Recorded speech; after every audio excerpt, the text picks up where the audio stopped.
David s'enfuit chez lui.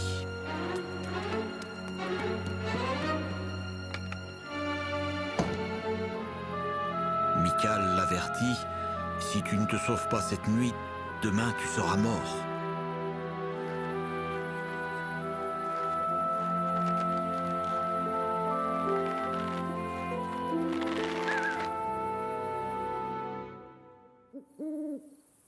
David et sa petite troupe d'hommes se dirigent vers le désert pour se cacher.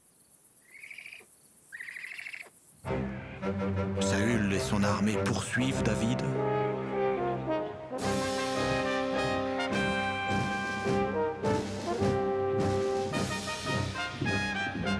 David est obligé de s'enfoncer de plus en plus dans le désert. Quels dangers l'attendent?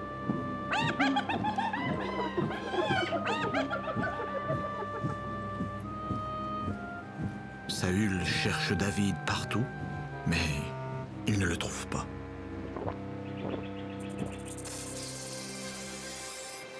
Il est néanmoins déterminé à le tuer.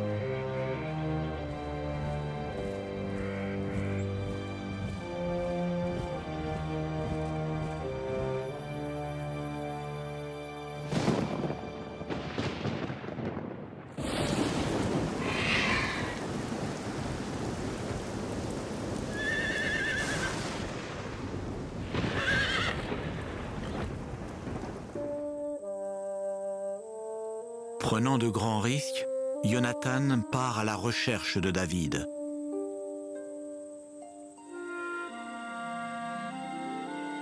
Il espère l'encourager. Et il a bien du mal à le trouver.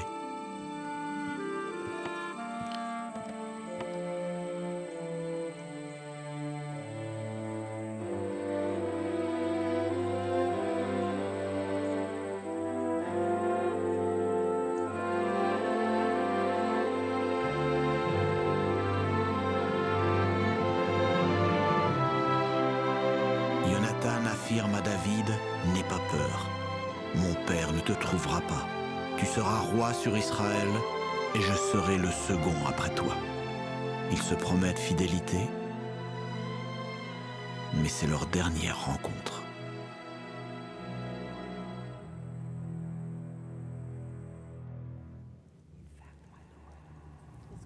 Saül finit par découvrir la cachette de David. Avec 3000 de ses meilleurs soldats, il encercle David.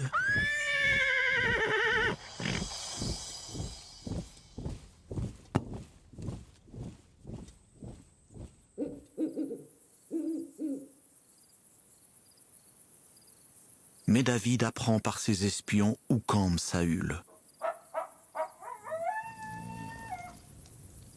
Une nuit, avec son neveu Abishai, un homme hardi, David s'approche de Saül en rampant.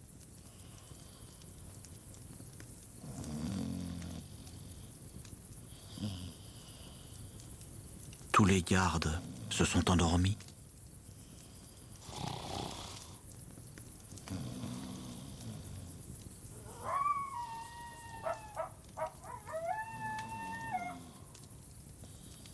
David trouve Saül en train de dormir profondément au milieu du camp.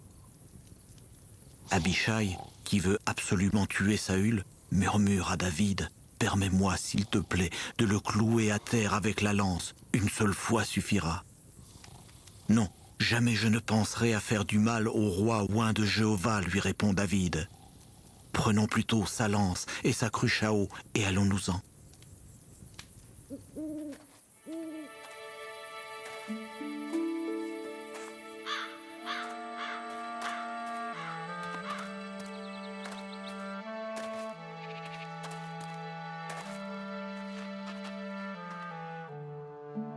Du sommet de la montagne voisine, David interpelle alors le chef de la garde personnelle de Saül. « Pourquoi n'as-tu pas veillé sur ton seigneur le roi? Quelqu'un aurait pu le tuer. Vois, j'ai la lance et la cruche à eau du roi. »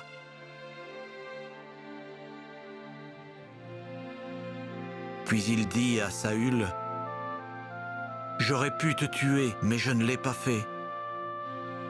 Pour ce qui est de me protéger de tous mes ennemis, je mets ma confiance en Jéhovah. » Saül répond, « Tu seras béni, David. Tu l'emporteras à coup sûr. » David s'en va alors, et Saül retourne chez lui.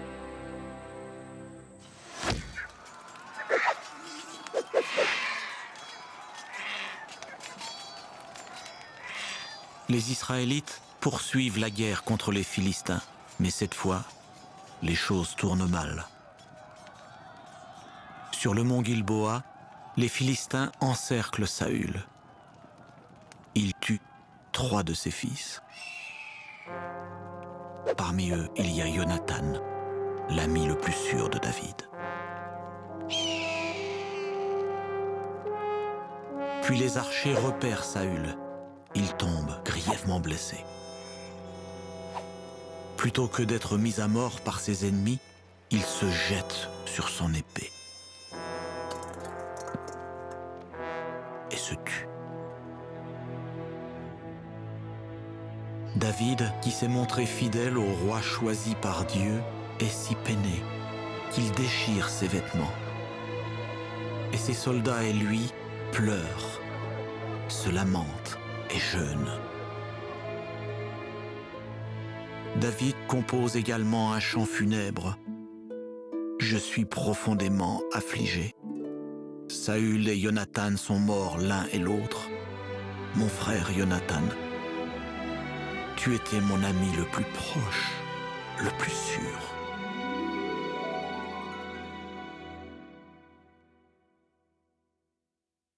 Quelques années plus tard, la promesse de Dieu se réalise quand David, qui a mis sa confiance en Jéhovah, est couronné roi sur tout Israël. Plus tard, David construit son palais à Jérusalem, que l'on appelle désormais la cité de David. Il aime tant le culte de Jéhovah qu'il fait transporter l'arche de l'Alliance à Jérusalem. L'arche est un coffre sacré recouvert d'or qui est utilisé dans le culte de Jéhovah. On l'avait laissé à l'extérieur de la ville. Finalement, après avoir consulté attentivement les instructions de Jéhovah, les prêtres lévites transportent l'arche couverte sur leurs épaules à l'aide de bâtons. Avec de la musique et dans la joie, ils transportent l'arche dans une tente dressée à Jérusalem. C'est un grand jour, un jour heureux pour David et pour tout Israël.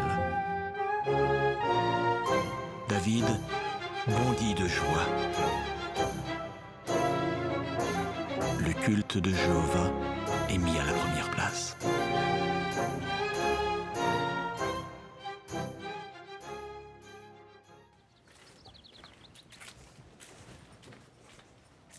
David est heureux et en sécurité dans son palais royal, mais il pense à l'arche du vrai Dieu qui se trouve dans une simple tente.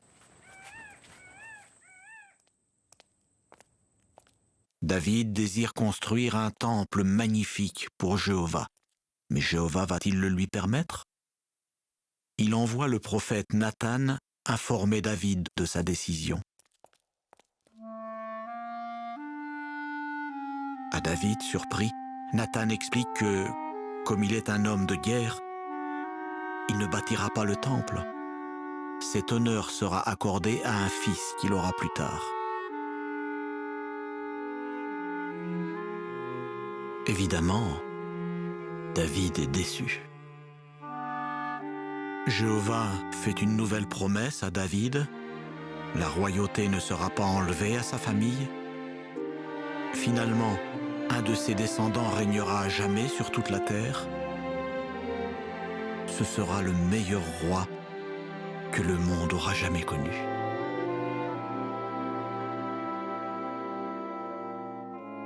Mais un peu plus tard, David entre dans la période peut-être la plus pénible de sa vie. C'est un bon roi, mais il commet aussi des fautes graves. Un jour, il regarde Bathsheba, la femme d'un autre homme, en train de se baigner. Il la désire la fait venir et couche avec elle. Puis il s'arrange pour que son mari soit tué au combat.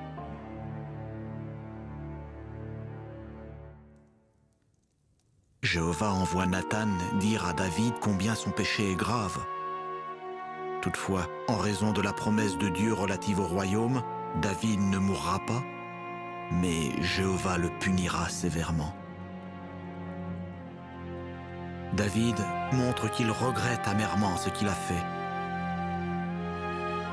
Avec larmes, il écrit dans le psaume 51 « Témoigne de la faveur à mon égard, ô Dieu, selon ta bonté de cœur. Contre toi j'ai péché, et ce qui est mauvais à tes yeux, je l'ai fait. Jéhovah pardonne à David ses péchés graves.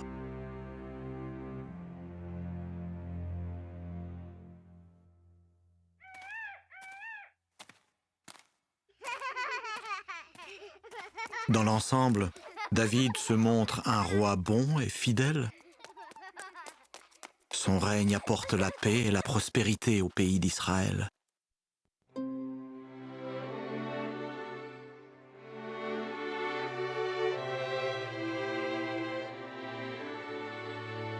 Vers la fin de sa vie, David rappelle à son fils Salomon, qui doit lui succéder, les leçons précieuses qu'il a apprises au cours de son existence.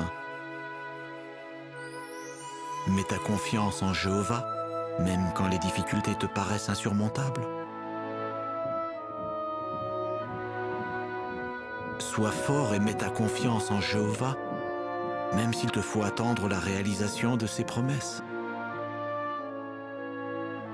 Marche dans les voies de Dieu et reconnais tes fautes. Ne cesse jamais de servir le vrai Dieu et de mettre ta confiance en lui.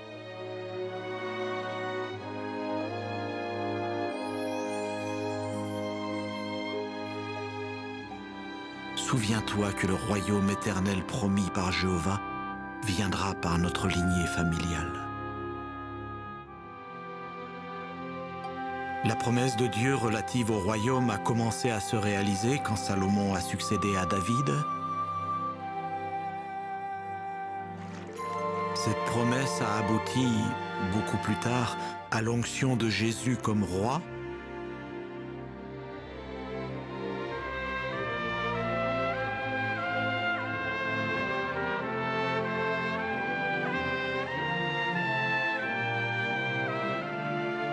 Jésus, qui règne maintenant dans les cieux, est le roi légitime de toute la terre. Il régnera sur un paradis qui s'étendra sur la terre entière.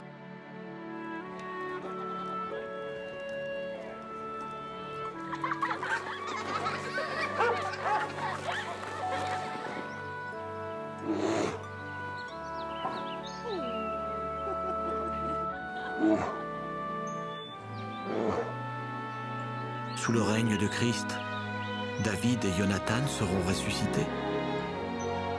Ils se retrouveront.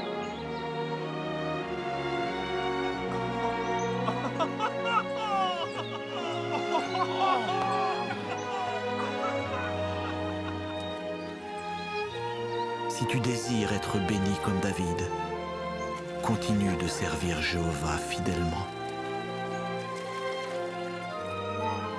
Tu obtiendras alors la vie éternelle aux côtés de David et de Jonathan dans le monde nouveau promis par Dieu.